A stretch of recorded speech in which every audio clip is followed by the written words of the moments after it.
Welcome to God Seeker. This is Elizabeth Fulgaro. The current message: Wildflowers. As February moves to March, each year wildflower seeds down deep in the soil with their winter storms have been busy sprouting. Roots press down and spread out their spring greenery. Blossom heads form, and all of a sudden, the little dell of a valley where we live, the carved out space at the base of the hill, becomes a profusion of yellow. A carpet so thick of these small daisy-like solid yellow flowers that there is no room for the grasses to grow through, just flower after flower, millions of them. The yellow from their presence is so bold and bright, it almost seems unnatural. And those who find themselves driving by to somewhere else, not infrequently, stop to snap photographs. The first year we owned the home, I was completely overwhelmed by the sight of these flowers, too. I took morning walks through them where my sneakered feet got wet with the dew which hung on them, sparkling like clear teardrop diamonds. I would lie down fully in them, allowing myself to be overtaken by their fragrance and the coolness of the cushioning with which they surrounded my body. I love wildflowers. Ever since I was small and growing up in the Sierra Nevada foothills and walking up and over the grass-covered hills back and forth to the school bus with my brother, my favorite time of year has been May, when instead of their well-known and dried-out gold, these hills are an emerald green smattered with bouquets of royal blue lupin and brilliant orange California poppies. But what were these little yellow wildflowers? I had never experienced anything like this yellow carpet before. Unfamiliar with these, I looked them up. Lasthenia californica, a member of the sunflower family. Common name? Wait for it. California goldfields. Speechless. Are you kidding?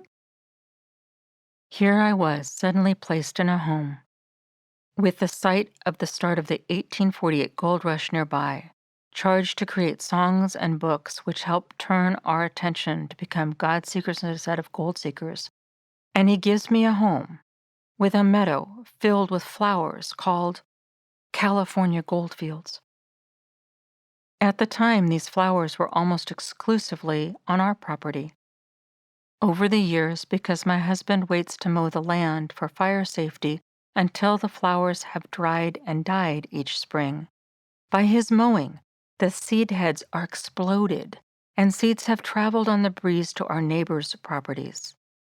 So now the flowers bloom each year there as well, though not as fully yet.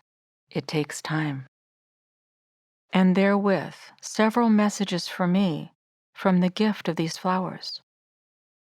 Remember, by looking at his creation, God teaches us about his way, helping us set right expectations for life instead of the expectations we may currently have. And so the flowers reminded me, life is brief. Our time here, when considered relative to the centuries past and the eternity yet to come, is much less than the brief period when the wildflowers bloom. They come forth each year, expend their blooms, and are gone. The miners who came for gold as the answer to their troubles and paid such a high, hard, sacrificial price mining, they are all dead. Done. No more potential for impact. No more opportunity to leave seeds which benefit and are life-giving to others. Your time will also be done. We need to make our moments count. We need to be aware of the passage of time and the shortness of it for each of us, but without being afraid. Certainly, we no longer need to fear death, because we understand it is the door to fuller, more real, more satisfying life.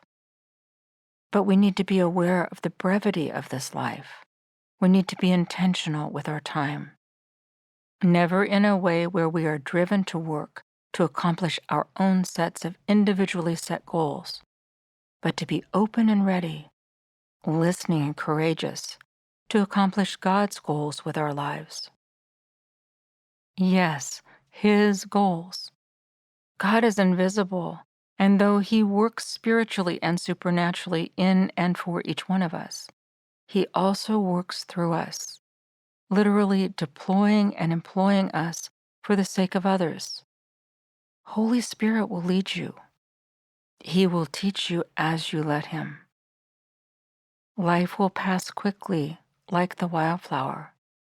Whatever God is calling you to in this moment, be intentional about it.